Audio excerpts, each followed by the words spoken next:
ইনসিকিউরিটির কতগুলো রূপ রয়েছে জানেন? প্রচুর রূপ রয়েছে ইনসিকিউরিটির। এতগুলো রূপের মধ্যে আমি প্রথমত বিস্মিত হই কিছু বিষয় নিয়ে।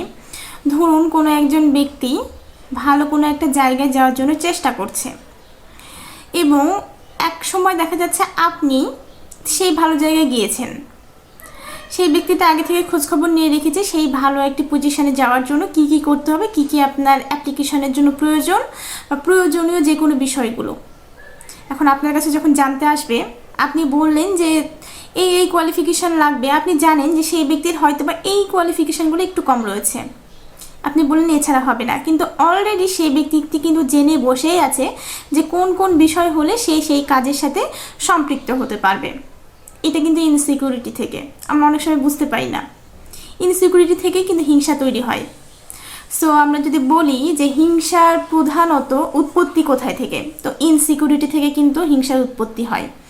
সো এরকম আরও অনেক কিছু রয়েছে। এক্সাম্পল হিসাবে হয়তো বা আপনি ভালো কোনো কিছু করছেন, কেউ একজন আপনাকে ইন্সপিরেশনের বদলে আরও বেশি নেগেটিভ দিকে কোনো কথা বলছে যে না তোমার এটা ভালো হচ্ছে না, এটা অমুক এরকম করে করেছে, তুমি করলে এরকম ভালো হবে। এইগুলো কিন্তু ইনসিকিউরিটি থেকে। আবার এছাড়াও ইনসিকিউরিটির আরেকটা বড় এক্সাম্পল বলি আমাদের সমাজে রয়েছে। ধরুন আপনি কোনো একটি সম্পর্কে, ধরুন আপনার ভাই হয় বা অন্য বয়স অনুযায়ী সম্পর্কে হয়তো আপনাকে ভাই বা ভাইয়া এরকম কিছু একটা বলে ডাকতে পারেন, কিন্তু যে ব্যক্তি আপনাকে ইনসিকিউরিটি ফিল করছে সেই ব্যক্তিটি আপনাকে বলো না তুমি তাকে আঙ্কেল বলে ডাকো।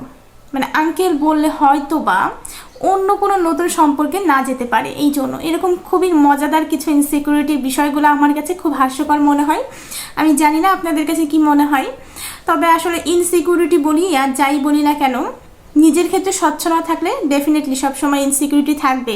সো নিজের কাছে আপনারা স্বচ্ছ হওয়ার চেষ্টা করুন যারা ইনসিকিউরিটির মধ্যে ভোগেন। আপনার রিজিক কেউ কখনো কে নিতে পারবে না, আপনার রিজিকে যতটুকু রয়েছে সেটুকুই থাকবে। সো অন্যকে সাহায্য করার জন্য সবসময় চেষ্টা করবেন এবং ইনসিকিউরিটি দূর করার জন্য পজিটিভ থাকুন।